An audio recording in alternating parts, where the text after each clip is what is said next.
ஆ அதான்டா வீட்ல கட்டப்பட்ட ஒரு மாடு வந்து அவுத்து விட்டா எப்படி ஆகும்? அந்த மாரி யாரெல்லாம் முட்டி தள்ளணுமோ முட்டி தள்ளுற மாரி, இவங்க வந்து கல்யாணத்துக்கு அப்புறம் கல்யாணத்துக்கு அப்புறமும் நீங்க எந்த ஆண் மகனும் வந்து நீங்க நல்லா தெரிஞ்சுக்கோங்க.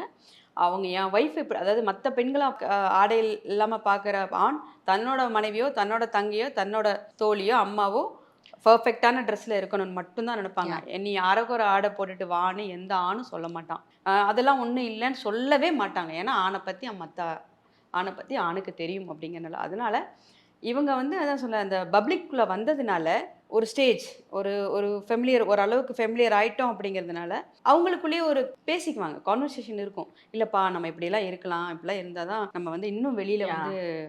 நம்ம இப்படியெல்லாம் பண்ணலாம் அப்படிங்கிறது மாரி போயிடுது. அத க்ரூமிங் வந்து தன்ன வந்து நிலைப்பாட்டுல பண்றாங்களோ இல்லையோ, ட்ரெஸ் சென்ஸ்லயும், மேக்கப் சென்ஸ்லயும் நெறைய பேர் க்ரூமிங் பண்ணிக்கிறாங்க. ஏன்னா அது கேமராவுக்கு தேவைப்படுது. இன்னும் ஒண்ணு அவங்க 2 பேருக்குள்ள அதான் பணம், மோட்டிவ் ஒரு விஷயம் இருக்கும். ஃபெமிலியர் ஆல்ரெடி ஆயாச்சு.